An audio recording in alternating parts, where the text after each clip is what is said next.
الحمد لله القائل وقل اعملوا فسيرى الله عملكم ورسوله والمؤمنون وتتوقوا إلى عالم الغيب والشهادة فينبئكم بما كنتم تعملون. فلا إله إلا الله وحده لا شريك له وأشهد أن سيدنا محمدا عبده ورسوله. اللهم صل وسلم على سيدنا محمد وعلى آله وأصحابه وذريته أجمعين. أما بعد فيا عباد الله اتقوا الله أوصيكم وإياي بتقوى الله وقال كما قال الله عز وجل في كتابه العزيز يا أيها الذين آمنوا اتقوا الله حق تقاته ولا تموتن إلا وأنتم مسلمون. سمعت معنا ربنا صحيح وقدام على ذلك الصلاة والسلام تدرسنا فسنا معك يا معلم العالمين غير تتبع الأمر والتقوى فلا الله كما تفكرنا كما تقوى الإنسان فلا الله كما تفكرنا dengan menjelaskan kebenaran Muhammad dan menjelaskan segala caranya. Mudah-mudahan kita mendapat keberkatan dan keridhaan baik di dunia dan akhirat insyaallah. Selamat datang pada hari ini Jumat ibadah satu tahun bersama-sama kita memahami maksud daripada sesuatu yang terkenal ini yang berkaitan dengan bekerja organisasi yang bekerja dalam mencari masa pencarian yang halal dan berkah sebenarnya Allah di dunia dan di akhirat insyaallah. Sebagaimana yang telah kita ceritakan tadi, yang maksud daripada ayat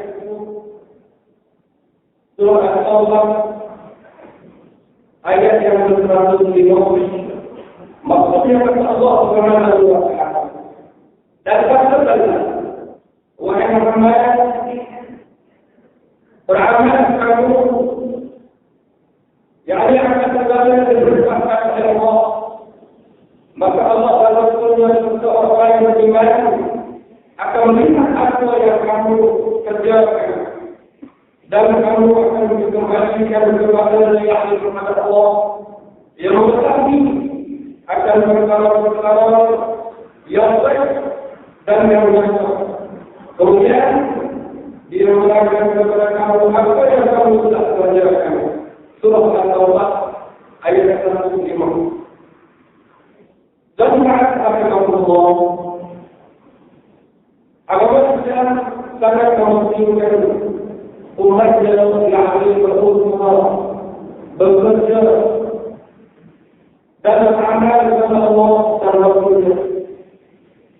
Masyarakat akan menilai seorang itu dengan pekerjaan dan usaha. Walau apa dengan pekerjaan sekalipun, asalkan dia menghasilkan rezeki yang halal. Asalkan dia menghasilkan rezeki yang diridhoi Allah Subhanahu wa ta'ala. Agar kehormatan seseorang terletak pada pekerjaan seseorang sama baik dan sempurna tersebut. Dengan demikian bekerja adalah merupakan salah satu tugas yang mewakilkan mereka kamu terhadap manusia. Diwajibkan semata untuk diri dan dirinya dan untuk istri keluarga, anak-anak istrinya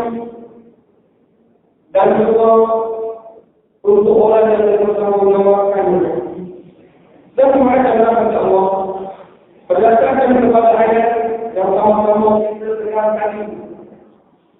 Maka agama Islam tidak sungguh melihat kehidupan manusia menjadi hukum yang itu dan tidak bergerak dan tidak ada rezekinya.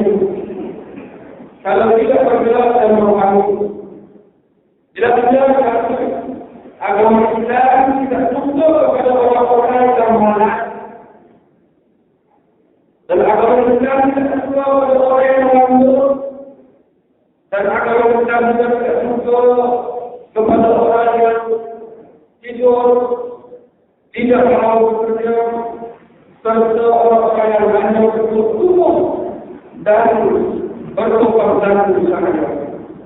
Malahan, seseorang itu yang bekerja keras lebih mudah mengikuti Allah Subhanahu wa Ta'ala daripada seseorang yang beribadah tetapi menganggur dan menjadi beban kepada orang lain kerana makan minum ditanggung oleh orang lain.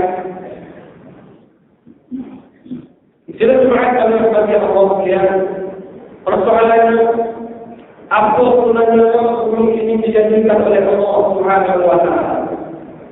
Adakah ia kita manusia tanpa sebab keraguan, keburukan? Apakah ia kita begitu sahaja? Jawabnya yang pasti ialah tidak. Berdasarkan kepada firman Allah Subhanahu wa Ta'ala, A'udzu billahi minasy syaithanir rajim. والتي جعل لكم الأرض ذلولا فامشوا في مناكبها وكلوا من رزقه وإليه النشور. صدق الله العظيم. Artinya kata Allah Subhanahu wa Ta'ala, Dia yang menjadikan bumi bagi kamu mudah digunakan. Maka perjalanan di rasa itu rasa serta makan dari rezeki yang dikurniakan oleh Allah Subhanahu wa Ta'ala. Dan kata Allah, ingat kepada Allah Tuhan tempat kembali kamu sesudah kamu dihidupkan dan dibangkitkan semula. Maka menjadilah nikmat dan takutlah kemurkaannya. Surah Al-Mulk ayat 15. Dalam surah ayat yang lain dan surah yang lain. Dalam surah Al-Mulk dalam surah Nur ayat 19 firman Allah Subhanahu wa Ta'ala berbunyi, A'udzu billahi minasy syaithanir rajim. Wallahu ja'ala lakum al-ardha dhalilan. Sallallahu alaihi. Maksudnya kata Allah dan Allah telah menjadikan kamu bumi bagi kamu sebagai hamparan. Dan kata Allah berdasarkan kepada ayat-ayat tersebut, maka jelaslah sekali, jelaslah untuk kita semua bahawa penggunaan bumi bagi manusia ialah sebagai tempat untuk manusia mendapatkan rezeki yang menjadi rezeki Allah Subhanahu wa Ta'ala. Dan rezeki Allah kurniakan kepada kita. Maka manusia seperti ini